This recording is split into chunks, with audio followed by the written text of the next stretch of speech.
Good morning, all of you. In this part of mass spectrometry, we will discuss about different fragmentation rules like even electron rule, Stevenson's rule, McLafferty rearrangement, ortho effect, nitrogen rule, and also discuss about the fragmentations in alkane, alkenes, and the benzene. So first of all, before discussing all these topics, we will first of all want to see again about the definition of the mass spectrometry. Means what is the mass spectrometry? So mass spectrometry is that branch of chemistry which deals with the study of generation of the ions, separation of the ions, and the determination of their masses. जैसे आप diagram में देख पा रहे हैं यहाँ पे कि आपके जो सैंपल मॉलिक्यूल है वेपर फेज में वो हम लेते हैं और इलेक्ट्रॉन बीम उसके ऊपर बम्बार्डमेंट करते हैं हाई इलेक्ट्रॉन आपकी 70 इलेक्ट्रॉन वोल्ट की और हमें प्रेशर कम रखना पड़ता है वेपर प्रेशर यहाँ पे ताकि जो आपके आयनाइज्ड और नॉन आयनाइज्ड मॉलिक्यूल्स के बीच में इंटरेक्शन ना हो फिर उनको एक्सेलरेट किया जाता है आपके मॉलिक्यूलर आयन और फ्रेगमेंट आयंस जो बनते हैं और फिर उनकी M/Z वैल्यू के बेसिस के ऊपर उनकी डिफ्लेक्शन होती है और उनको डिटेक्टर के द्वारा डिटेक्ट कर लिया जाता है और फिर हम उनकी इंटेंसिटी को मेजर करते हैं उनके नंबर ऑफ मॉलिक्यूल्स के बेसिस पे कि कितने मॉलिक्यूल्स आपके डिटेक्टर तक पहुंचे कौन से टाइप के तो ये सारा काम होता है मास स्पेक्ट्रोमेट्री के अंदर और ये बड़ी हेल्पफुल टेक्निक है आपकी जिससे हम मॉलिक्यूलर मास का पता चलाते हैं मॉलिक्यूलर स्ट्रक्चर का पता लगाते हैं और डिफरेंट जो आयनाइजेशन पोटेंशियल होगा अलग अलग इलेक्ट्रॉन का सिग्मा बॉन्ड वाले का सबसे ज्यादा पाई का कम लोन पेयर का सबसे कम तो सबसे जो लोवेस्ट आयनाइजेशन पोटेंशियल वाला इलेक्ट्रॉन ही सबसे पहले आपका लूज होना होता है तो ये ऑर्डर है आपके आयनाइजेशन पोटेंशियल का कि कौन सा इलेक्ट्रॉन सबसे इजीली लॉस्ट होगा तो लोन पेयर ही सबसे पहले लॉस्ट होते हैं क्योंकि वो लूजली बाउंड इलेक्ट्रॉन होते हैं और सबसे strongly bound electron sigma electrons होते हैं तो फर्दर हम डिस्कस करें फ्रेगमेंटेशन के बारे में फ्रेगमेंट तो उससे पहले हम ये देखेंगे कि एक आपकी बड़ी सिंपल थ्योरी आती है जिसे कहते हैं क्वासी इक्विलिब्रियम थ्योरी आखिर इसकी सेंस क्या है देखो इसको समझने की कोशिश करते हैं तो फॉर एग्जांपल हमने कोई कंपाउंड ले लिया जैसे इथेनॉल अगर हम जब इसके ऊपर इलेक्ट्रॉन बीम डालें 70 इलेक्ट्रॉन वोल्ट की जिसमें 10 इलेक्ट्रॉन वोल्ट ही काफी है लोवेस्ट आयनाइजेशन पोटेंशियल वाला इलेक्ट्रॉन जो कि लोन पेयर यहाँ पे उसको रिमूव करने के लिए देखो तो M/Z वैल्यू 46 आ गई यहाँ पे ये मोलिकुलर आयन बन गया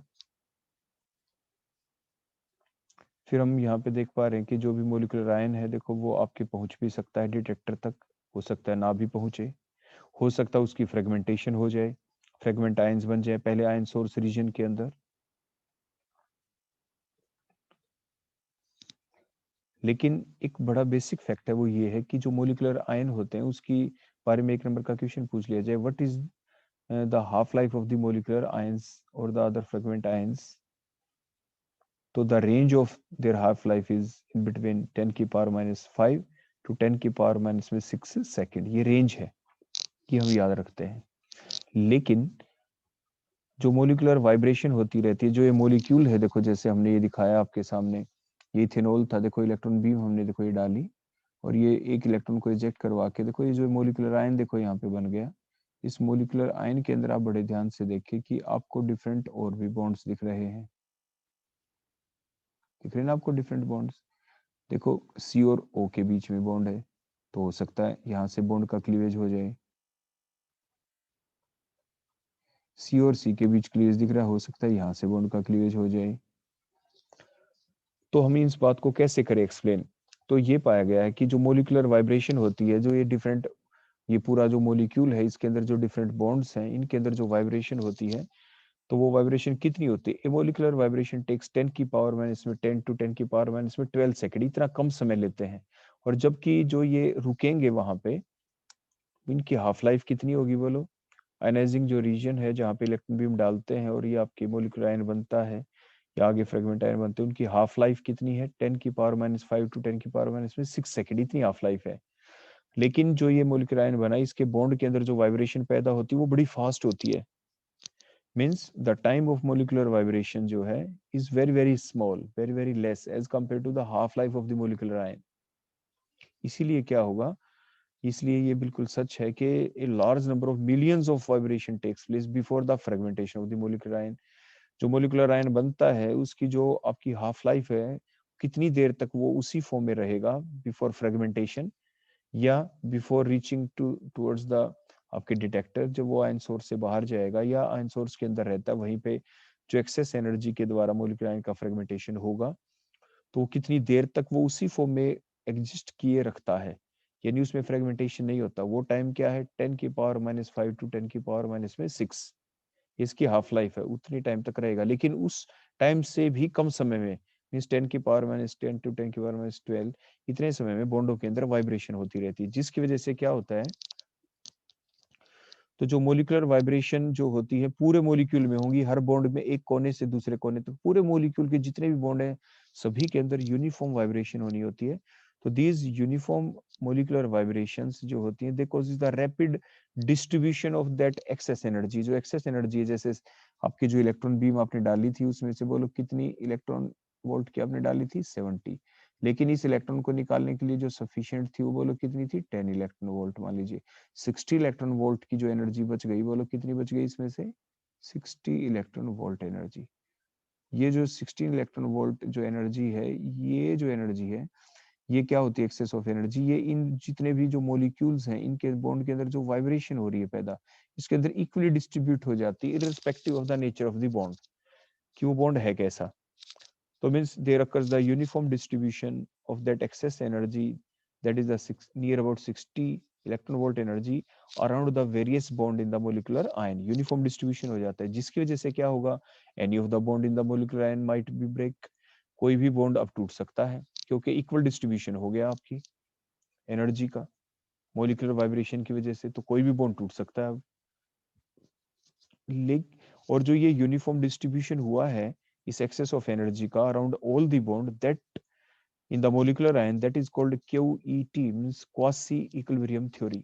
इसी को quasi equilibrium theory कहा गया है, मीन्स इक्विलिब्रियम सेटअप हो गया, इक्वल डिस्ट्रीब्यूशन कर दिया गया है। जो एक्सेस ऑफ जो एनर्जी थी, कुछ एनर्जी 10 इलेक्ट्रॉन वोल्ट वो थी जो आपके लोएस्ट आयनाइजेशन पोटेंशियल वाले इलेक्ट्रॉन को निकालने के काम आ गई। जो एक्सेस एनर्जी बच गई 60 इलेक्ट्रॉन वोल्ट जो फ्रेगमेंटेशन में काम आती है, वो फ्रेगमेंटेशन में काम आए उससे पहले क्या होता है, वो एक्सेस ऑफ एनर्जी जो है मॉलिक्यूल के अंदर जो वाइब्रेशन पैदा होती है, उस वाइब्रेशन के दौरान वो उसका इक्वल डिस्ट्रीब्यूशन हो जाता है around all the bond present in the molecular ions, and that is called QET, quasi equilibrium theory. अब इससे होगा क्या, इक्वल डिस्ट्रीब्यूशन होने की वजह से ये लगता है कि हर बॉन्ड के चारों तरफ एनर्जी का इक्वल डिस्ट्रीब्यूशन हो गया, तो any of the bond in the molecular ion might break, कोई भी बॉन्ड टूट सकता है। लेकिन it is only the fragment ion which are prominent in the mass spectra. और इसलिए ये कारण है जिसकी वजह से, क्योंकि कोई भी बॉन्ड टूट सकता है, कोई भी बॉन्ड टूट सकता है, तो there are possibility of breaking of any of the bond. जैसे ऊपर आपके इस एग्जांपल में बताया, सी और ओ एच के बीच, सी और ओ के बीच का टूट सकता है, सी और सी के बीच का टूट सकता है। तो इट मीन्स आपके फ्रेगमेंट आयन काफी मात्रा में बनेंगे।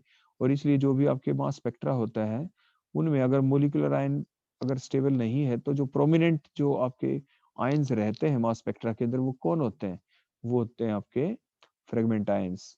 तो इसका रीजन है, तो कोई आपसे पूछे why the fragment ions are prominent in the mass spectra, तो आपको सबसे पहले ये प्रूव करना होता है ऐसा क्यों।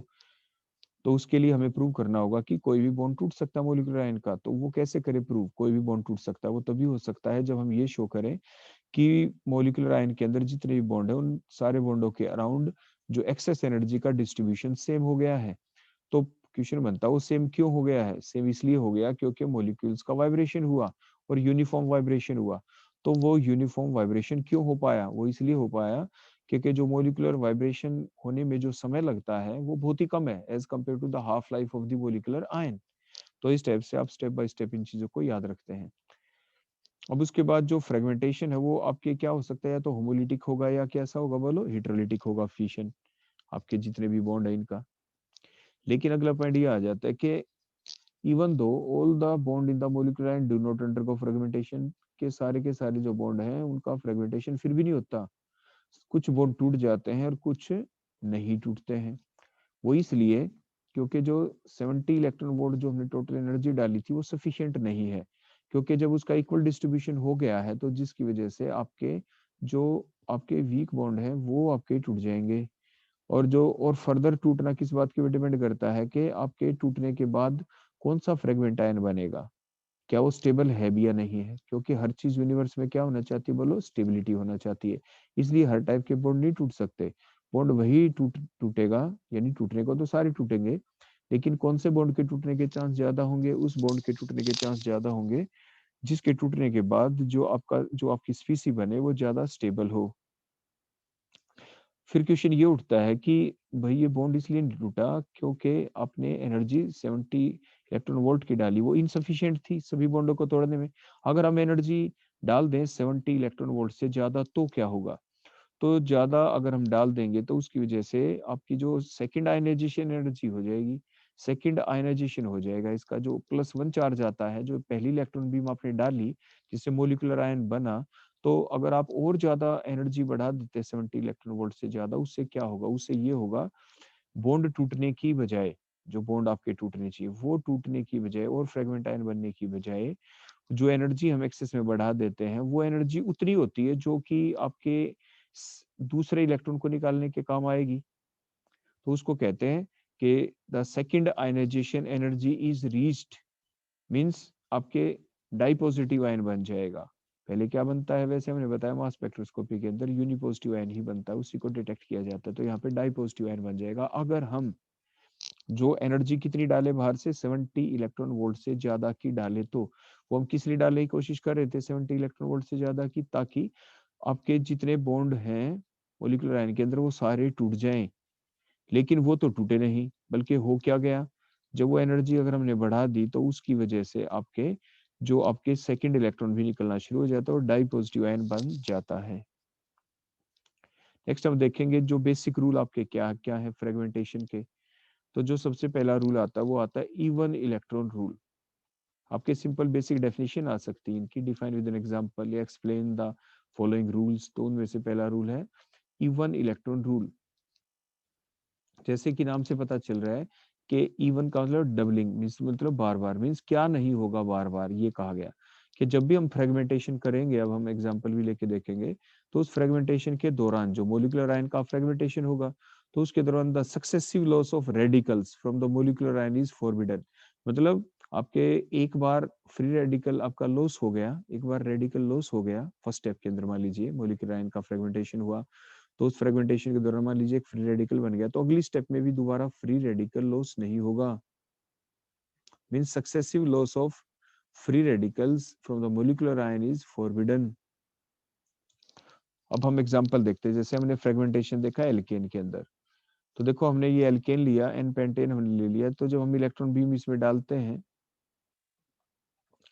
एक इलेक्ट्रॉन जो आपके सिग्मा जो बॉन्ड है उसके अंदर जो ये 2 इलेक्ट्रॉन होते हैं, देखो एक बॉन्ड के अंदर किसी एक इलेक्ट्रॉन को देखो इलेक्ट्रॉन बीम लेके चली गई, देखो यहाँ से, और आपके ये मोलिकुलर आयन बन गया। देखो हमने जो इस बॉन्ड के अंदर जो 2 इलेक्ट्रॉन जो थे, अब एक ही डॉट दिखाई हमने और एक पॉजिटिव चार्ज आ गया, एक इलेक्ट्रॉन तो देखो निकल गया। अब फर्दर हुआ क्या, अब फ्री रेडिकल देखो लॉस हो गया, C2H5 मान लीजिए निकल गया, देखो C2H5 हमने निकलता हुआ दिखा दिया फ्री रेडिकल। और उसके बाद आपके ये मोलिकुलर आपके ये बन गया आपका फ्रेगमेंट आयन, देखो CH3 CH2 देखो फ्रेगमेंट आयन बन गया आपका ये। M/Z वैल्यू कितनी इसकी 43 है, आप वो डायरेक्ट कैलकुलेट कर सकते हैं इसका जो मास है। जैसे मोलिकुलर आयन का मास M/Z वैल्यू 72 थी। फ्री रेडिकल लॉस हो गया ना यहाँ पे, देखो इथाइल फ्री रेडिकल C2H5। अब फर्दर देखो जो रिएक्शन हमारी चलेगी, अब अगली स्टेप के अंदर फ्री रेडिकल लॉस नहीं होगा। तो अब क्या लॉस हुआ बोलो अब की बार, ये C2, देखो यहाँ पे दोनों इलेक्ट्रॉन हमने इधर शिफ्ट कर दिए, तो कार्बन कार्बन के भी जो सिंगल बॉन्ड था डबल बॉन्ड आ गया, तो C2H4 इथीन लॉस हो गई, न्यूट्रल मॉलिक्यूल लॉस हो गया। और आपका ये M/Z वैल्यू के ऊपर ये आपकी पीक आ जाएगी CH3 पॉजिटिव की, M/Z वैल्यू 15 है। तो आपने देखा ना कि जो मोलिकुलर आयन था उसके अंदर से पहली स्टेप के अंदर अगर आपके फ्री रेडिकल लॉस्ट हो गया, तो सेकंड स्टेप के अंदर फ्री रेडिकल लॉस्ट नहीं हुआ, वहां पे देखो न्यूट्रल मॉलिक्यूल निकला है। तो means the successive loss of free radical is prohibited, prohibited, वो लॉस नहीं होगा। इसी को कहा गया इवन इलेक्ट्रॉन रूल। क्या कहते हैं इसको, इवन इलेक्ट्रॉन रूल। अब हम और देखते हैं यहाँ पे कि जो आपका मोलिकुलर आयन जो बना था आपका M/Z 72, इसकी दूसरी पॉसिबिलिटी क्या हो सकती थी, अब रिवर्स भी कर सकते थे। वो क्या, इथाइल फ्री रेडिकल की बजाय आप देखो दो पॉसिबिलिटी है ना इसके अंदर, क्योंकि बॉन्ड जब टूटा था तो उस बॉन्ड के अंदर हमने डॉट और पॉजिटिव चार्ज दिखा दिए। तो किसके ऊपर डॉट दिखाए, किसके ऊपर पॉजिटिव चार्ज, वो तो दोनों पॉसिबिलिटी है। तो एक तो हमने दिखा दिया, मान लीजिए डॉट मींस फ्री रेडिकल हम इथाइल वाले पार्ट पे दिखा दे, अब हम दिखा रहे हैं प्रोपाइल वाले पार्ट पे। तो एम बाई जेड वैल्यू किस पे आ जाएगी बोलो, C2H5, ये आपका बन जाएगा यहाँ पे 29 वैल्यू के ऊपर, एम बाई जेड वैल्यू 29 के ऊपर पीक आएगी।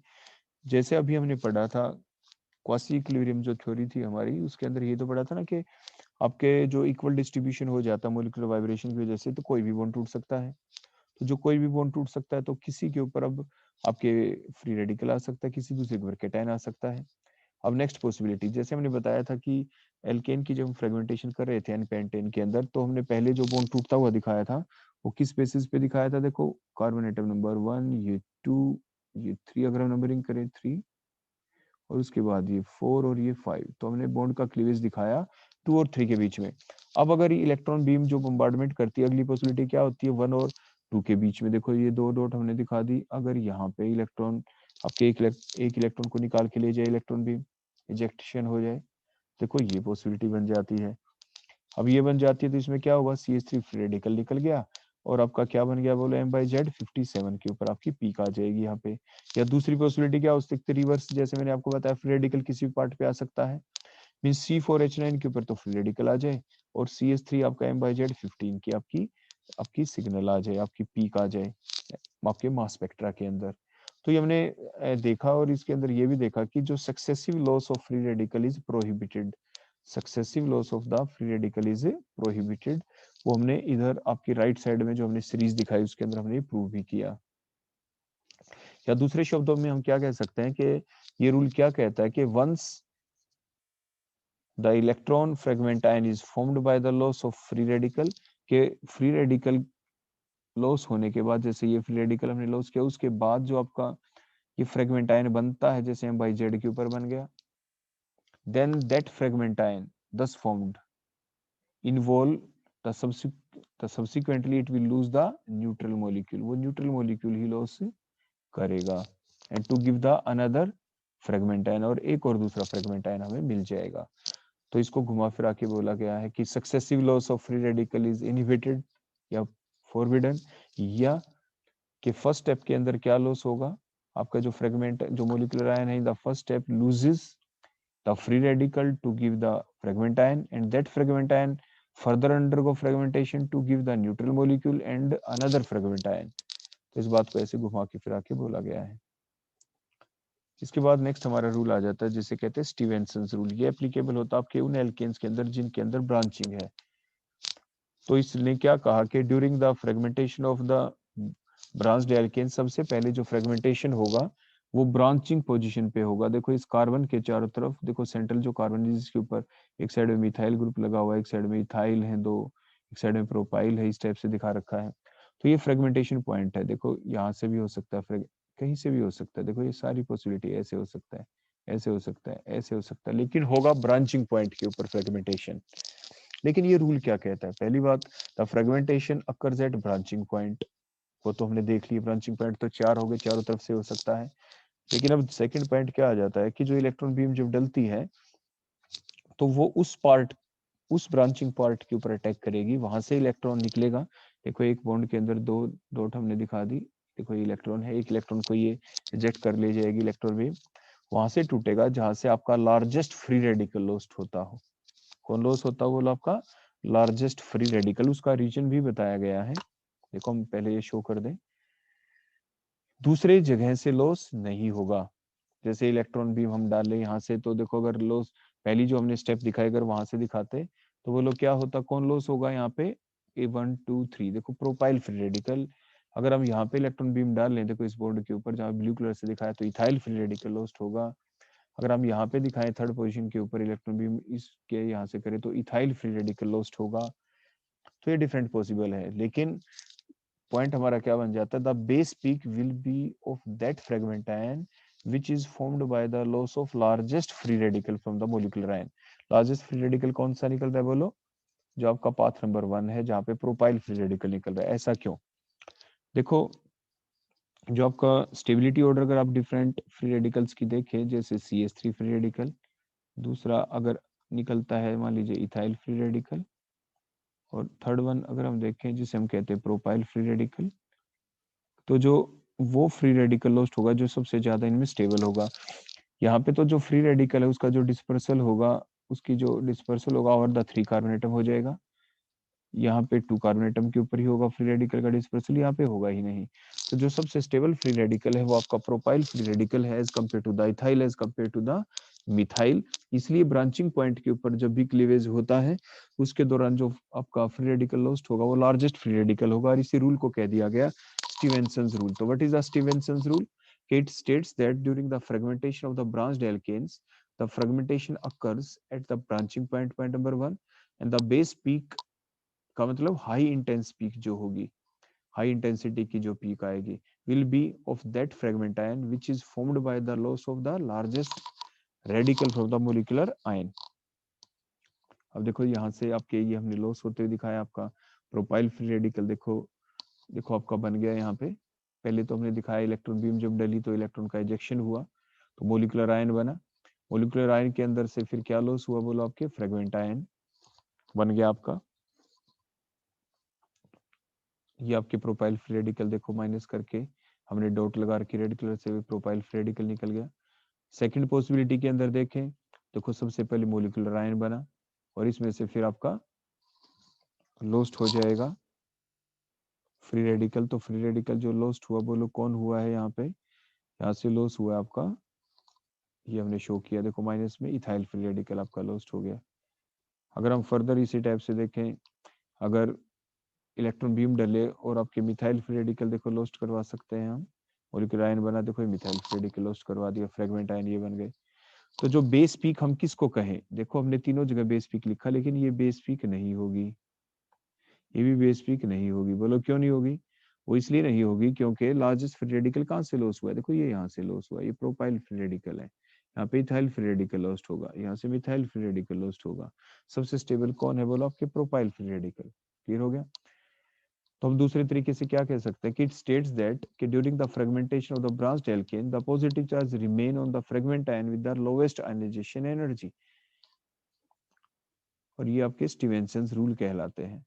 दूसरा स्टेबिलिटी ऑर्डर फ्री रेडिकल का क्या होता है, propyl is greater than ethyl than the methyl free radical. ऐसा क्यों? Because the dispersal of free radical is directly proportional to the length of the chain. यहाँ पे फ्री रेडिकल 3 कार्बन एटम के ऊपर आपके डिस्पर्स होगा, यहाँ पे इथाइल के अंदर 2 ही कार्बन के ऊपर इसका डिस्पर्सल होगा, मिथाइल के अंदर होगा ही नहीं। तो इसलिए मोस्ट स्टेबल आपका प्रोपाइल फ्री रेडिकल है। तो ये था आपका Stevenson's rule and it is applicable for the आपके एल्केन्स, ब्रांच्ड एल्केन के अंदर। इस तरह से हमने फ्रेगमेंटेशन भी देखा, एग्जाम में क्वेश्चन आ सकता है आपके सिलेबस में है, explain the fragmentation pattern in any of the branched alkane. किसी ब्रांच एल्केन के अंदर फ्रेगमेंटेशन पैटर्न को एक्सप्लेन करें। इसके बाद हम फ्रेगमेंटेशन देखते हैं एल्कीन्स के अंदर। मान लीजिए आपके एल्कीन आ गया, ये हमने पहले सिखाया था मोलिकुलर आयन कैसे बनता है। लोवेस्ट आयनाइजेशन पोटेंशियल वाले इलेक्ट्रॉन के ऊपर इलेक्ट्रॉन बीम अटैक करेगी, बम्बार्ड किया जाएगा इलेक्ट्रॉन बीम को, तो लोवेस्ट आयनाइजेशन पोटेंशियल वाला जो इलेक्ट्रॉन होगा वो पाई बॉन्ड का, देखो जो इलेक्ट्रॉन है, देखो हमने 2 डॉट से दिखाया, एक इलेक्ट्रॉन का इजेक्शन होगा, एक इलेक्ट्रॉन को लेके चला गया और आपके मोलिकुलर आयन बन गया। ये तो मोलिकुलर आयन जो यहाँ पे बन गया। अब क्या हो इसके बाद, अब देखो आपके यहाँ पे आर फ्री रेडिकल का लॉस्ट हो गया, यहाँ पे देखो आर फ्री रेडिकल, और जिसकी वजह से क्या होगा, एक इलेक्ट्रॉन देखो ये कार्बन अपना लेके इधर आ गया, और ये जो फ्री रेडिकल था एक इलेक्ट्रॉन ये इधर आ गया, तो 2 इलेक्ट्रॉन से क्या बन गया बोलो, ये यहाँ पे डबल बॉन्ड बन गया। तो ये m/z वैल्यू की जो फ्रेगमेंट आयन की जो पीक आएगी वो क्या आएगी, वो डिपेंड करती है इस r की वैल्यू के ऊपर। ये r कौन है, अगर ये r ये आपका CH3 होता तो मोलिकुलर आयन की m/z वैल्यू जो भी होगी, मान लीजिए वो m वैल्यू थी, उसका मोलिकुलर मास को m से रिप्रेजेंट किया, तो जो फ्रेगमेंट आयन आएगा इसमें से क्या लॉस हुआ है, r लॉस हुआ है। r क्या है, वो मिथाइल हो सकता है तो m/15, इथाइल होता तो m/29 एंड सो ऑन। तो क्या होगा लॉस, r की वैल्यू है क्या, उसी बेसिस के ऊपर फ्रेगमेंट आयन की m/z वैल्यू बन जाती है। और ये ऐसा क्यों बना, क्योंकि अब इसके अंदर ये स्टेबिलिटी आ जाती है, क्योंकि रेजोनेंस स्टेबलाइजेशन है इसके अंदर। बोलो क्या है आपके यहाँ पे, रेजोनेंस स्टेबलाइजेशन है, इसलिए आपकी जो एल्कीन होती है उसके अंदर ये आपके एलाइल फ्री रेडिकल बन जाता है।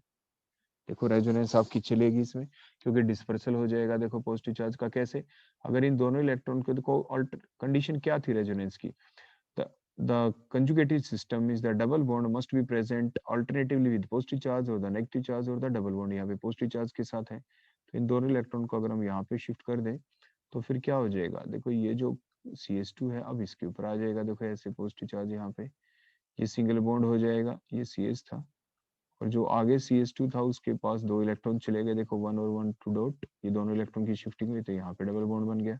तो जिसकी वजह से ये फ्रेगमेंट आयन जो है ये क्या हो गई बोलो, ये स्टेबलाइज हो गई। और जितनी ज्यादा स्टेबल होगी जो सा भी आयन जितना ज्यादा स्टेबल होगा, वही आपकी बेस पीक बनने के चांसेस ज्यादा हो जाते हैं, उनकी कंसेंट्रेशन ज्यादा होगी, वो ज्यादा मात्रा में पहुंचेंगे आपके डिटेक्टर तक। और M/Z वैल्यू जिस आयन की होगी उसकी इंटेंसिटी बोलो क्या हो जाएगी फिर सबसे ज्यादा, जो सबसे ज्यादा स्टेबल है। अब मैक्लिफर्टी रीअरेंजमेंट को हम देखते हैं।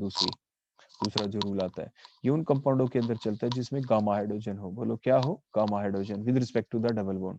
देखो ये डबल बॉन्ड हमने दिखाया, डबल बॉन्ड से अगली पोजीशन क्या है, ये अल्फा बीटा और गामा, और गामा के ऊपर देखो ये H लगा हुआ है, बोलो क्या लगा हुआ है, ये H। तो वो कोई भी एग्जांपल आप ले सकते हैं। अब हम डिफरेंट एग्जांपल देखेंगे इसके कि मैक्लिफर्टी के, कि कोई डबल बॉन्ड होना चाहिए, वो चाहे एल्कीन वाला डबल बॉन्ड हो, चाहे वो C डबल बॉन्ड, ये CH2 लगा रखा है यहाँ पे, आपके जो CH2 है, इस CH2 की बजाय यहाँ पे चाहे ऑक्सीजन होती, बोलो कौन होती यहाँ पे, चाहे ये कार्बन हो गई जैसे आपने देखा, चाहे नाइट्रोजन ले लो आप, तो साइनाइड बन सकता है C ट्रिपल बॉन्ड N करके, चाहे O ले लो तो आपके एल्डिहाइड कीटोन हो सकता है, CH3 की जगह OH लगा दो, कार्बोक्सिलिक एसिड हो सकता है, एस्टेरामाइड एंड सो ऑन, सभी के अंदर आपके मैक्लिफर्टी रीअरेंजमेंट चल सकती है। इसमें होता क्या है, इसमें आपके जो अल्फा और बीटा के बीच में देखो ये जो बॉन्ड है अल्फा बीटा बॉन्ड, इसकी क्लीवेज होनी होती है यहाँ पे। तो ये एक ऐसी रीअरेंजमेंट है कि the process is the rearrangement of the gamma hydrogen with respect to multiple bond takes place via the beta cleavage of the bond to form the cation radical and the neutral molecule. तो उसे आप मैक्लिफर्टी rearrangement कह देते हैं। अब हम देखते हैं, देखो इलेक्ट्रॉन बीम ने अटैक किया इसके ऊपर, एक इलेक्ट्रॉन को ले गए तो आपकी मोलिकुलर आयन बन जाता है। अब उसके बाद आप देखो फिशन दो टाइप के हो सकते हैं, मैंने बताया था, होमोलाइटिक फिशन भी दिखा सकते हो आप, हिट्रोलाइटिक फिशन भी दिखा सकते हो।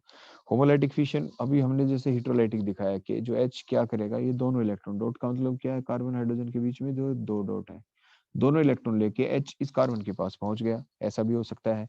तो ऐसा कब होगा, जब कार्बन की साइड में तो हम पॉजिटिव चार्ज दिखाएं जैसे मैंने दिखा रखा, और नीचे वाले कार्बन के ऊपर फ्री रेडिकल दिखाए, तब ऐसा हो सकता है। या हम रिवर्स करके दिखाएं कि ऊपर वाले कार्बन की तरफ अगर मैं डॉट दिखा देता और ये पॉजिटिव चार्ज देखो नीचे की तरफ दिखा देता, तो फिर होमोलाइटिक फिशन हमें शो करना पड़ता कि इस कार्बन के ऊपर अगर सिंगल इलेक्ट्रॉन होता CH2 वाले कार्बन के ऊपर, तो H भी अपना एक इलेक्ट्रॉन लेके आता, देखो इस टाइप से, तो फिर हम होमोलाइटिक फिशन दिखाते हैं, यहाँ पे हाफ एरो हम शो करते हैं। तो अब कोई भी दिखा सकते हैं पॉसिबिलिटी, क्योंकि हमने बताया जो क्लीवेज होती है उसमें हम कोई भी पॉसिबिलिटी शो कर सकते हैं। तो देखो ये दोनों इलेक्ट्रॉन जब इधर आएंगे, दोनों इलेक्ट्रॉन लेके कार्बन चला जाएगा, तो इस कार्बन के बोलो एक बॉन्ड की कमी हो जाएगी, देखो जिसके ऊपर R लगा हुआ, देखो एक बॉन्ड तो देखो टूट गया ना, यहाँ से ऐसे टूट जाएगा। तो दोनों इलेक्ट्रॉन देखो अल्फा और बीटा बॉन्ड के हमने बताया था क्लीवेज होना होता है यहाँ पे, तो ये दोनों इलेक्ट्रॉन लेके ये इधर शिफ्ट हो जाएगा, डबल बॉन्ड बन जाएगा। तो ये हमारा फ्रेगमेंट आयन बना पहले, जो CH2 था तो बोलो किस में कन्वर्ट हो गया, ये CH3 में, पॉजिटिव चार्ज वैनिश आउट हो गया, नीचे डॉट आ गई, और ये CH2 पॉजिटिव, ये फ्रेगमेंट आयन बन गया। प्लस में साइड प्रोडक्ट क्या निकली है, न्यूट्रल मॉलिक्यूल निकल गया आपका। तो इसे कहते हैं मैक्लेफर्टी रीअरेंजमेंट। क्या कहते हैं बोलो इसे, मैक्लेफर्टी रीअरेंजमेंट इसे कहा जाता है। नेक्स्ट एग्जांपल लेते हैं, देखो पिछला एग्जांपल आप ध्यान से देखें, वहां पे हमने एल्कीन लिया था, देखो अब हम सिर्फ क्या चेंज कर रहे हैं, और सारी चीजें बिल्कुल सेम रहेंगी। जो आपने C डबल बॉन्ड जो CH2 लिखा था, जो मैंने कहा था वहां पे कार्बन, तो CH2 हो गया, नाइट्रोजन भी हो सकता है, ऑक्सीजन भी हो सकता है, तो हम देखो वही अब ले रहे हैं। हमने ले लिया C डबल बॉन्ड हो, कोई एल्डिहाइड और कीटोन, बिल्कुल सेम मैकेनिज्म होगा। देखो डिफरेंस सिर्फ इतना रहेगा कि एल्कीन के अंदर जो मोलिकुलर आयन बना, क्योंकि लोएस्ट आयनाइजेशन पोटेंशियल वाले जो इलेक्ट्रॉन थे वहां पे वो थे डबल बॉन्ड वाले, पाई बॉन्ड वाले, लेकिन यहाँ पे कौन है बोलो, लोन पेयर। तो देखो इलेक्ट्रॉन बीम ने अपने अटैक किया उसके ऊपर, लोएस्ट आयनाइजेशन पोटेंशियल वाले इलेक्ट्रॉन को लॉस करेगा। इलेक्ट्रॉन बीम 70 इलेक्ट्रॉन वोल्ट की हम डालते हैं, जिसमें 10 इलेक्ट्रॉन वोल्ट ही काफी होती है, उन्हें पड़ा था। तो अब क्या बन गया बोलो, रेडिकल कैटायन बन गया, मोलिकुलर आयन बन गया आपका। अब फिर से वही दो पॉसिबिलिटी है कि दोनों इलेक्ट्रॉन अगर इधर आ जाएं तो देखो पॉजिटिव चार्ज है यहाँ पे, तो दोनों इधर आ जाएंगे तो कार्बन के देखो 3, ऑक्सीजन के देखो 3 बॉन्ड हो जाएंगे। तो दोनों इलेक्ट्रॉन कार्बन और ऑक्सीजन के बीच में देखो ये दोनों जो इलेक्ट्रॉन है की देखो हमने मूवमेंट देखो आगे दिखा दिया, आप देखो ब्लू कलर से देखो दिखा रखी है, देखो ये हमने एरो लगा दिया, ये दोनों इलेक्ट्रॉन की मूवमेंट इधर हो जाएगी। अगर इनकी हो जाएगी तो अल्फा बीटा बॉन्ड के बीच का हमने बताया था क्लीवेज होना होता है मैक्लेफर्टी अरेंजमेंट में, तो ये दोनों इलेक्ट्रॉन फर्दर आगे चले जाएंगे। क्यों? क्योंकि जो H है ये दोनों इलेक्ट्रॉन जब लेके चला गया यहाँ पे तो इस कार्बन के ऊपर कैसा चार्ज रह जाएगा? पॉजिटिव, इसलिए दोनों इलेक्ट्रॉन आ गए अल्फा बीटा बॉन्ड के क्लीवेज के बाद। तो ये आपकी स्पीसी बन गई, ये फ्रेगमेंट आयन बन गया, ये रेडिकल केटायन बन गया आपका, और ये न्यूट्रल मॉलिक्यूल आपका लॉस हो गया। तो ये है आपकी मैक्लेफर्टी रीअरेंजमेंट।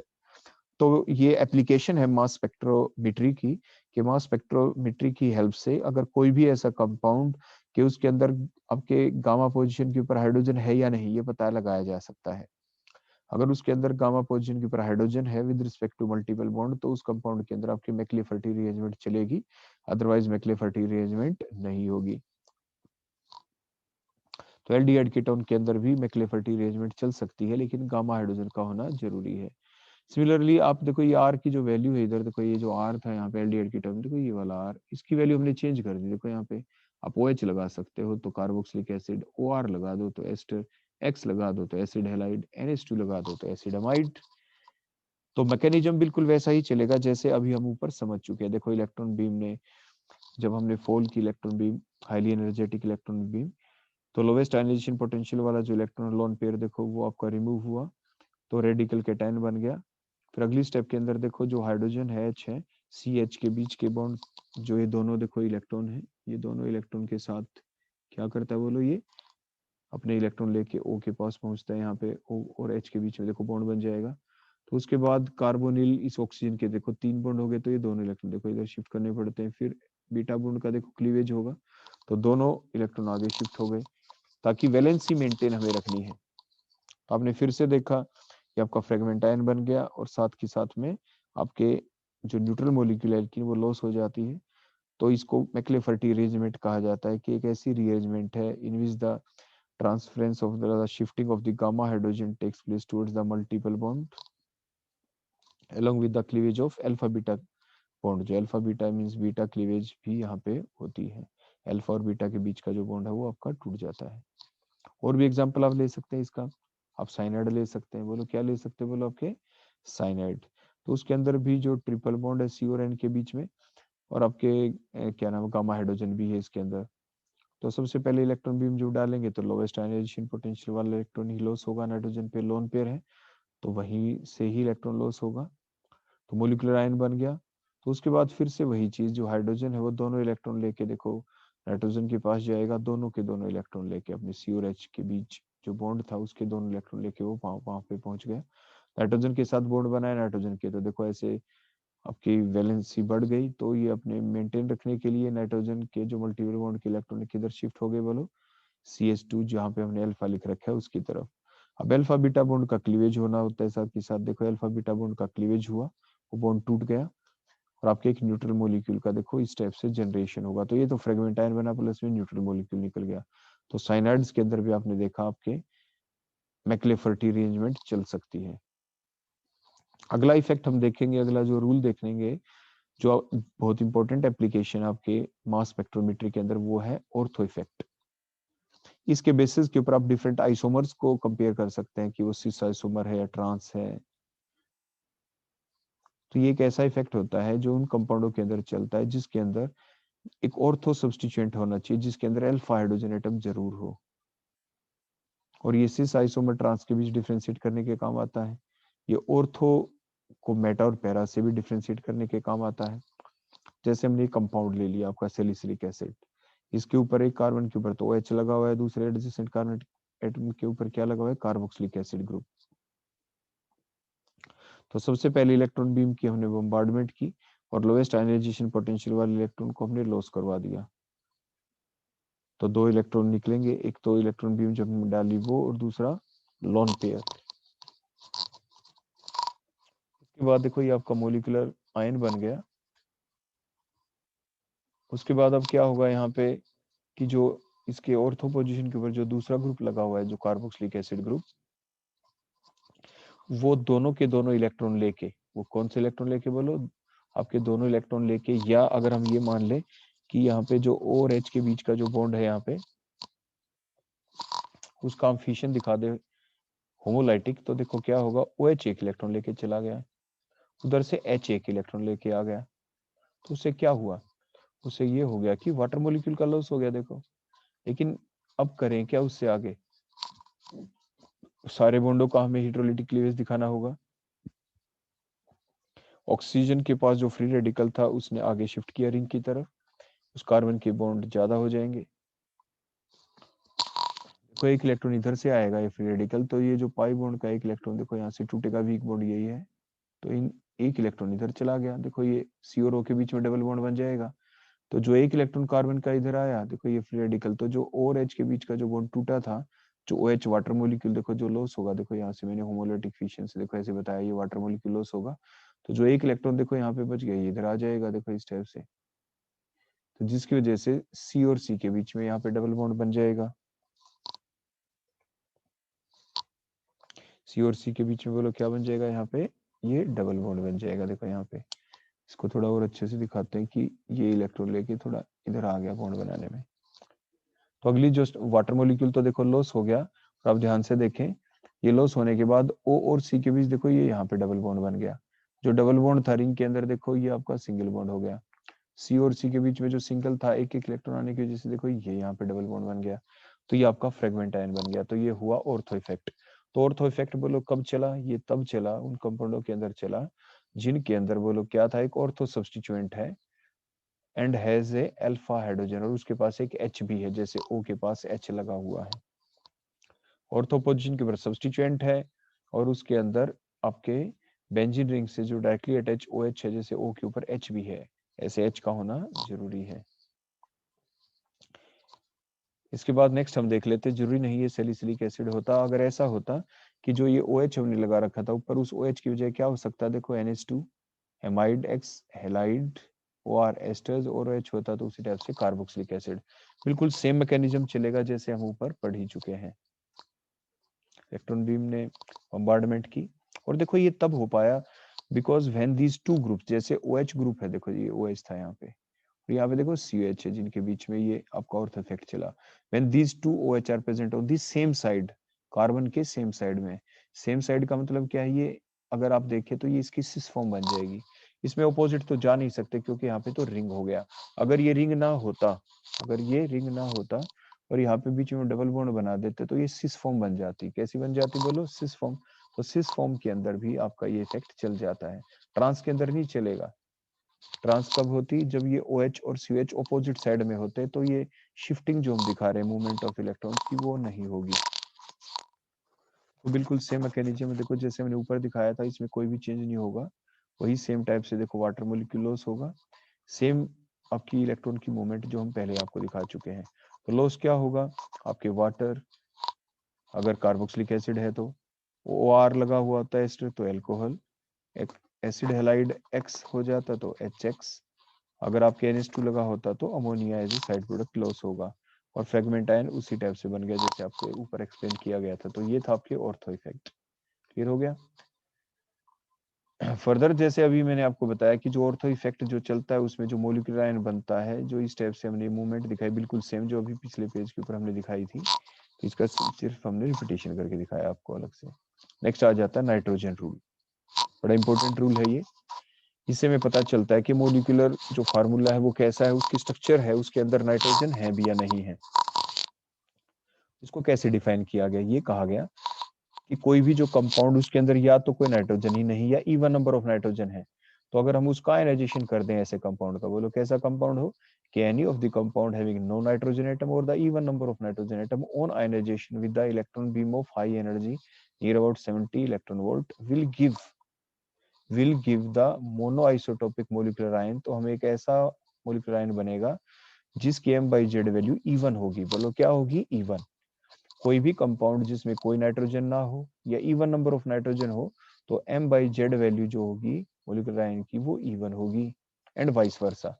अब देखो हम एग्जांपल लेके देखते हैं, जैसे इथेन एमीन हमने एग्जांपल लिया, देखो इलेक्ट्रॉन बीम का बम्बार्डमेंट हमने किया, लोएस्ट आयनाइजेशन पोटेंशियल वाला इलेक्ट्रॉन जो लोन पेयर है वो लॉस हो गया, ये आपका कैटायन, आपका मॉलिक्यूलर आयन बन गया, रेडिकल कैटायन। अब इसकी एम बाई जेड वैल्यू देखो क्या है, बोलो कितनी है, 45 आपकी ओड है। तो इवन तो कब होती, इवन तब होती है जब किसी मॉलिक्यूल के अंदर या तो कोई नाइट्रोजन हो या इवन नंबर ऑफ नाइट्रोजन हो। इस कंपाउंड में देखिए इथेनॉमिन में, इसमें कितने नाइट्रोजन है, फार्मूले में आपको दिख रहे हैं एक ही नाइट्रोजन है। तो यही तो हमने ऊपर बताया था कि किसी कंपाउंड में जो मोलिकुलर आयन जो बनेगा उसकी M by Z value even होगी। वो कब होगी, अगर किसी कंपाउंड के अंदर या तो कोई नाइट्रोजन हो ही ना हो, तो वो आपके इवन संख्या में हो, यानी 2 4 इस टाइप से, या हो ही ना, तो M by Z value even आएगी आपकी मोलिकुलर आयन की, अदरवाइज आपकी ओड आएगी। अगर मीन्स नाइट्रोजन कितने हो, ओड संख्या में 1 नाइट्रोजन हो मोलिकुलर स्ट्रक्चर के अंदर, या 3 हो, एंड सो ऑन, तो ये आपका नाइट्रोजन रूल कहलाता है।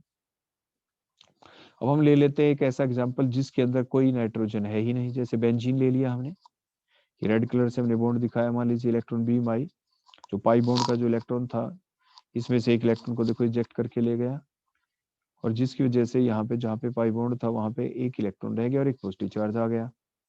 एम बाई जेड वैल्यू बोलो कितनी है, 78 इलेक्ट्रॉन बीम हमने डाली। तो हमने क्या देखा, 78 क्यों आया, क्योंकि हमने ऊपर बताया था कि M by Z value even जब आएगी जब या तो मॉलिक्यूल के अंदर कोई भी नाइट्रोजन हो ही ना, अब इसमें तो कोई नाइट्रोजन था ही नहीं, तो एम बाई जेड वैल्यू 78 आ गई। या कब आएगी इवन, जब इवन नंबर ऑफ नाइट्रोजन हो, अदरवाइज ओड होंगे तो हमने ऊपर वाला एग्जांपल देख ही लिया, जैसे एमीन्स के अंदर ओड नंबर थे, वो आपके प्राइमरी एमीन था, तो आपकी एम बाई जेड वैल्यू वहां पे क्या आ गई थी, ओड। हम फर्दर फ्रेगमेंटेशन भी देख लेते हैं बेंजीन का यहीं पर, क्योंकि हमारे सिलेबस में भी है। तो फर्दर क्या हुआ इसके बाद कि जो आपके एच फ्री रेडिकल हमने लॉस करवा दिया, देखो होमोलाइटिक फिशन हमने किया यहाँ पे, तो कैसा फिशन हमने कर दिया, होमोलाइटिक फिशन। तो होमोलाइटिक फिशन जब हमने किया यहाँ पे सी और एच के बीच की देखो ये बॉन्ड की देखो एक क्लीवेज हो गई, एच फ्री रेडिकल निकल गया, तो जो एक इलेक्ट्रॉन जो बच गया ये कहाँ पे जाएगा, देखो ये बॉन्ड बनाने के काम आ गया यहाँ पे, जहाँ पे सिंगल बॉन्ड था वहां पे क्या बन गया बोलो, डबल बॉन्ड, और ये आपके बन गया बाई जेड वैल्यू 57 पे, तो फिनाइल कैटायन बन गया ये आपका। अब फर्दर देखो इसमें क्या लॉस हो सकता है, जो हमने रेड डॉट दिखाई होमोलाइटिक फिशन से हमने दिखाया कि इस बॉन्ड का भी देखो होमोलाइटिक क्लीवेज देखो इस टाइप से, यहाँ पे भी देखो हमने ऐसे दिखाया क्लीवेज होते हुए।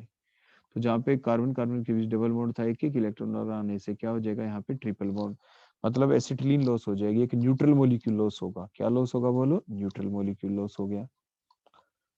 और जो बच गया एक एक इलेक्ट्रॉन, देखो ये जो एक एक इलेक्ट्रॉन बच गया था ये क्या करेगा, देखो ये इलेक्ट्रॉन इस इलेक्ट्रॉन के साथ मिलके और एक नया बॉन्ड बना लेगा, देखो ऐसे ये कार्बन आपस में, देखो ये नया बॉन्ड हमारा बन गया, एम बाई जेड वैल्यू 51। तो यहाँ पे आपके नाइट्रोजन रूल के लिए भी आप इस एग्जाम्पल को यूज कर सकते हैं जो भी बताया गया, नाइट्रोजन रूल। और इससे पहले भी हमने रूल पढ़ा था जिसमें आपको क्या कहा था, इवन इलेक्ट्रॉन रूल, वो क्या था कि successive loss of free radical is prohibited. तो देखो एच फ्री रेडिकल लॉस हुआ है पहली स्टेप में, अगली स्टेप में न्यूट्रल मॉलिक्यूल लॉस हुआ है। तो ये एग्जांपल बोलो किसका भी हो गया, आपके इवन इलेक्ट्रॉन रूल का भी, कि जिसमें कहा गया था कि successive loss of the free radical is forbidden. Means अगर पहले फ्री रेडिकल लॉस्ट होता है तो अगली स्टेप के अंदर फ्री रेडिकल लॉस्ट होने के बाद जो आपका फ्रेगमेंट आयन बना जैसे एम बाई जेड 77, ये जब इसकी फर्दर फ्रेगमेंटेशन होगी तो एक और फ्री रेडिकल लॉस नहीं होगा, बल्कि उसमें से आपके न्यूट्रल मॉलिक्यूल लॉस होगा और एक नया फ्री रेडिकल आपका जनरेट हो जाएगा, बन जाएगा। तो इस तरह से ये एग्जांपल आपके दोनों जगह काम आया, और फर्दर आपके सिलेबस में भी है फ्रेगमेंटेशन ऑफ बेंजीन। तो एग्जांपल एग्जाम में आ जाए explain the fragmentation of benzene, तो आप इस टाइप से एक्सप्लेन करते हैं। नेक्स्ट हम एग्जांपल ले लेते हैं फ्रेगमेंटेशन इन मिथाइल बेंजीन। अगर मिथाइल बेंजीन ले ले तो इसमें फ्रेगमेंटेशन देखो किस टाइप से होगा। आप ये जानते हैं बेंजीन रिंग एक स्टेबल चीज है, तो फ्रेगमेंटेशन होना तो वहां पे चाहिए जहां पे आपके पाई इलेक्ट्रॉन दिख रहे हैं, जैसे बेंजीन रिंग के अंदर। लेकिन क्योंकि ये एरोमेटिक सिस्टम है और दूसरी पॉसिबिलिटी, दूसरी संभावना इसमें है ही, जो ग्रुप लगा हुआ है वहां पे, तो इसलिए जो इलेक्ट्रॉन बीम है कहाँ पे अटैक करेगी, वहां पे अटैक करेगी जहाँ पे आपके बेंजीन रिंग इंटैक्ट रहे, ताकि वो एरोमेटिक होता है, स्टेबल है, ये साइक्लिक कंजुगेशन है इसके अंदर, इसलिए आपके स्टेबलाइज फॉर्म में रहेगा। तो इसलिए हमने अटैक करवा दिया सी सी बॉन्ड के बीच में जो आपके अल्काइल ग्रुप लगा हुआ था जैसे इथाइल बेंजीन के अंदर, तो इलेक्ट्रॉन लॉस हुआ। तो उसके बाद आपके ये मोलिकुलर आयन बन गया जो हमने लिख दिया एम बाई जेड 106 वैल्यू के ऊपर, अब आगे फर्दर क्या हो, आगे क्या हुआ कि आपके जो दूसरी पॉसिबिलिटी क्या हो सकती है, दूसरी ये भी हो सकती है पॉसिबिलिटी, यहाँ पे जो हमने दिखाया बॉन्ड का जो क्लीवेज होगा इलेक्ट्रॉन बीम डलने के बाद, कि जो आपके बेंजीन रिंग से डायरेक्टली अटैच जो आपका CH2 ग्रुप है उसके और कार्बन के बीच से बॉन्ड क्लीवेज हो जाए, जैसे हमने अभी शो किया है। बाई जेड वैल्यू वही 106 ही रहेगी क्योंकि मॉलिक्यूलर आयन ही है। तो अगर फ्री रेडिकल लॉस्ट करवा दे हम इसमें से, क्या लॉस करवा दे बोलो, फ्री रेडिकल, तो एक H निकल जाएगा फ्री रेडिकल की फॉर्म में, तो ये आपके फ्रेगमेंट आयन बन गया है। बाई जेड वैल्यू 105 हो जाएगी 105, क्योंकि एक H फ्री रेडिकल निकला है। या ऊपर वाले में से क्या लॉस होगा बोलो, वहां से लॉस होगा मिथाइल फ्री रेडिकल। क्या लॉस होगा बोलो, मिथाइल फ्री रेडिकल। तो मिथाइल फ्री रेडिकल लॉस हो गया, तो M बाई जेड वैल्यू के ऊपर आपकी पीक आ जाएगी 91 के ऊपर। तो ये बेंजाइल कैटायन है, बोलो कैसा है, बेंजाइल, क्योंकि बेंजीन रिंग के ऊपर CH2 ग्रुप लगा हुआ हो तो बेंजाइल होता है। ये बनता क्यों है, क्योंकि स्टेबिलिटी देता है, एक्स्ट्रा स्टेबिलिटी ये दे देता है, तो एक्स्ट्रा स्टेबिलिटी यहाँ पे मिल जाएगी। अब उसके बाद क्या होगा, यहाँ पे हो जाता है रिंग एक्सपेंशन। क्या होगा बोलो, रिंग एक्सपेंशन मीन्स ये दोनों के दोनों देखो जो इलेक्ट्रॉन है, ये इस बॉन्ड के दोनों इलेक्ट्रॉन है, ये दोनों लेके हम इसकी शिफ्ट कर रहे हैं। देखो यहाँ से इसकी, ये हमने बॉन्ड क्लीवेज किया यहाँ से,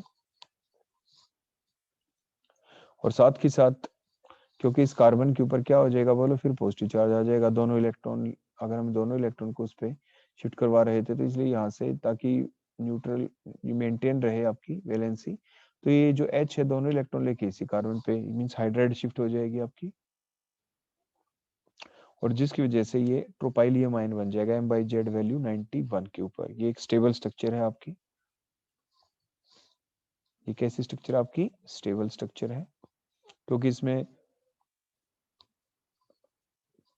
4n+2 पाई इलेक्ट्रॉन भी है, देखो 6 पाई इलेक्ट्रॉन है, 3 बॉन्ड है, प्लस इसके अंदर साइक्लिक कंजुगेशन भी है, तो ये एक एरोमेटिक सब्सटेंस है, मोस्ट स्टेबल है ये। उसके बाद नेक्स्ट, जैसे हमने पहले ही बताया था, होमोलाइटिक फिशन हुआ यहाँ पे। इस बॉन्ड के अंदर देखो जो 2 इलेक्ट्रॉन थे, एक एक इलेक्ट्रॉन आने से जो डबल बॉन्ड था यहाँ पे, तो बोलो क्या बन जाएगा, ये ट्रिपल बॉन्ड, तो C2H2 लॉस हो गया, और आपकी M बाई जेड वैल्यू बोलो कितने पे आ गई, 65 के ऊपर। तो ये था fragmentation pattern in the ethyl benzene के। क्या क्या पॉसिबल आपके फ्रेगमेंट आयन बन सकते हैं, मोलिकुलर आयन कौन सा बनता है। इसके बाद हम ये देखना चाहते हैं कि आमतौर पे कई बार क्वेश्चन आ जाता है कॉम्पिटिटिव एग्जाम में कि कोई चीज लॉस हो रही है तो इसका मतलब क्या लॉस हुआ होगा वो। अगर कोई मोलिक्यूल मोलर मास कहते हैं M/15 हो गया लॉस, तो क्या लॉस हुआ है, जैसे CH3 फ्री रेडिकल लॉस हो गया होगा, कार्बन का 12 होता है, हाइड्रोजन का 3 एंड सो ऑन। मान लीजिए मोलर मास 1 U लॉस हो गया, तो क्या लॉस हो सकता है, H लॉस हो सकता है। ऐसे सिंपल बातें। 15 लॉस हो रहा है तो बोलो क्या क्या हो सकता है, सोचे आप, तो वो आपका CH3 लॉस हो सकता है। अगर 17 लॉस हो तो बोलो क्या हो सकता है वो, देखो आपका OH हो सकता है, O का 16 होता है मोलर मास, 16 होता है, H का 1, तो 17, या NH3 लॉस हो सकता है 14+3। 18 हो तो बोलो क्या लॉस हो सकता है, 18 हो तो वाटर लॉस हो सकता है 16+2। 26 हो तो बोलो क्या लॉस हो सकता है, C2H2 जो अभी हमने देखा पीछे फ्रेगमेंटेशन पैटर्न उनके अंदर। तो 12 कार्बन 2 है तो 12 2 जा 24+2 26, 28 लॉस हो रहा है, तो बोलो क्या हो सकता है, CO भी हो सकता है, कार्बन मोनोऑक्साइड, कार्बोनिल ग्रुप जो होता है CO लॉस हो सकता है। देखो 16 और 12 28। C2H4 लॉस हो सकता है, 12 2 जा 24+4, या N2 लॉस हो सकता है, 14 2 जा 28।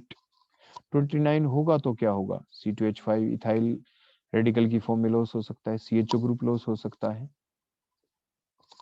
31 लॉस हो तो क्या हो सकता है, वो आपका मिथॉक्सी ग्रुप हो सकता है, वो CH3 लॉस हुआ हो, या CH2OH भी लॉस हो सकता है। तो इस टाइप से ये चीजें आपको ध्यान रखनी पड़ती हैं। आप इसमें कोई ज्यादा क्रैमिंग नहीं, आप 2-4 बार पढ़ते तो ये याद भी हो जाती है आपको। 31 हो तो क्या लॉस हो सकता है, मैंने अभी आपको बताया था। उसके बाद अगर 35 हो तो क्या लॉस हो सकता है, आपके Cl हो सकता है, देखो डायरेक्ट। 43 हो तो क्या हो सकता है, प्रोपाइल फ्री रेडिकल, जैसे हमने लॉस करके दिखाया था स्टीवेंसन रूल के दौरान, C3H7। 45 हो तो क्या लॉस हो सकता है, CH ग्रुप लॉस हो सकता है, या C2H4OH लॉस हो सकता है। 57 हो तो क्या होगा, C4H9, ये भी हमने स्टीवेंसन रूल के दौरान देखा था। 71 हो तो क्या हो सकता है, ये भी हमने देखा था, C5H11 लॉस हो सकता है, एंड सो ऑन। तो ये थे डिफरेंट। अब आपके जो स्पीसीज जो लॉस हो सकती है। अब मास स्पेक्ट्रोस्कोपी की एप्लीकेशन क्या है, वो सारी है एप्लीकेशन जो अभी तक हमने सारी चीजें पीछे स्टडी की। तो इसकी हेल्प से हम क्या कर सकते हैं, देखो स्पेक्ट्रा को देखो, ये मास स्पेक्ट्रा जो है इसकी बेसिस के ऊपर देखो मास स्पेक्ट्रोमेट्री की हेल्प से हम मोलिकुलर मास भी डिटरमाइन कर सकते हैं अननोन कंपाउंड का। अगर मान लीजिए आपके पास कोई अननोन कंपाउंड है, उसका आपने मास स्पेक्ट्रा ले लिया, स्पेक्ट्रा आपके पास है, तो आप ये पता लगा सकते हैं कि जिस अननोन कंपाउंड का वो मास स्पेक्ट्रा है उसका मोलर मास क्या है। कैसे, M/Z वैल्यू के ऊपर। जैसे स्पेक्ट्रा में आपको साफ साफ दिख रहा है कि जो हाईएस्ट M/Z वैल्यू वो कितने की, बोलो, इस 72 की है। बोलो कितने की, बोलो यहाँ पे 72 की। और इससे ज्यादा M/Z वैल्यू किसी की है नहीं, तो ये है इसका मोलर मास। बोलो क्या है, मोलर मास। तो मोलिकुलर मास का पता चल गया किसी कंपाउंड का। तो by observing the largest M/Z value in the mass spectra, we can determine the molar mass. Second, determination of the molecular formula. तो मोलिकुलर फार्मूले का भी हम पता लगा सकते हैं। तीसरा, मोलिकुलर फार्मूले का जब हम पता लगाते हैं तो कैसे लगाए, उसका पता लगा सकते हैं, जो हमने पीछे अपनी पिछले लेक्चर में हमने सीखा कि आइसोटोपिक रेशियो डाटा होता है, उसके बेसिस के ऊपर हम पता लगा सकते हैं। इंटेंसिटी को देखते हुए पता लगा सकते हैं कि भाई हाइट ऑफ किस पीक की कम है, किसकी ज्यादा, उसके बेसिस के ऊपर। अगली एप्लीकेशन है कि हम इसे पता लगा सकते हैं किसी भी कंपाउंड के अंदर के नाइट्रोजन है या नहीं है, या तो नील है या इवन नंबर में है, तो उसे नाइट्रोजन रूल कहा जाता है, आपको बताया गया था। आइसोमर्स का पता लगाया जा सकता है कि सिस आइसोमर है या ट्रांस, अभी आपने पढ़ा था कुछ देर पहले, उसको ऑर्थो इफेक्ट कहते हैं। कि आपके पास अल्फा पोजीशन, आपके पास एक ऐसा ऑर्थो पोजीशन के ऊपर सब्स्टिट्यूएंट हो जिसके पास अल्फा हाइड्रोजन हो, तो सिस ट्रांस का पता लगा सकते हैं इसके बेसिस के ऊपर। या आप ऑर्थो को डिफरेंशिएट कर सकते हैं मेटा और पैरा आइसोमर से, जैसे आपको भी बता दिया गया था। आप इसकी हेल्प से, मास स्पेक्ट्रोमेट्री की हेल्प से प्राइमरी सेकेंडरी टर्शियरी एल्कोहल का पता लगा सकते हैं, प्राइमरी सेकेंडरी टर्शियरी एमीन का पता लगा सकते हैं, M/Z वैल्यू को ऑब्जर्व करते हुए। कि आप डिफरेंट M/Z वैल्यू देखें और उनको ऑब्जर्व कर सकते हैं। मास स्पेक्ट्रोमेट्री की हेल्प से अगर जो आपके मोलिकुलर आयन की जो पीक है उसके राइट साइड में अगर कोई और पीक हमें दिख रही हो, कोई और पीक दिख रही हो, तो हमें आइसोटोपिक पीक्स के बारे में वो जानकारी मिलती है, वो भी मास स्पेक्ट्रोमेट्री की हेल्प से, जिससे स्ट्रक्चर डिटरमिनेशन में हमें काफी हेल्प मिलती है। हमें ये पता लगा सकते हैं कि किसी भी कंपाउंड के अंदर गामा हाइड्रोजन तो नहीं with respect to multiple bond, अगर है तो उस कंपाउंड के अंदर आपके जो फ्रेगमेंट आयन बनेंगे अलग अलग, वो हम मैक्लेफर्टी अरेंजमेंट उस कंपाउंड के अंदर यूज करते हुए आपके डिफरेंट फ्रेगमेंट आयंस का पता लगा सकते हैं। तो ये थी डिफरेंट मास स्पेक्ट्रोमेट्री से रिलेटेड आपके डिफरेंट कॉन्सेप्ट्स के डिफरेंट रूल्स क्या क्या थे, और फ्रेगमेंट आयंस देखा हमने, फ्रेगमेंटेशन पैटर्न देखा आपके एल्केन के अंदर, एल्कीन के अंदर, और आपके बेंजीन रिंग के अंदर। तो that about the mass spectrometry. Thank you.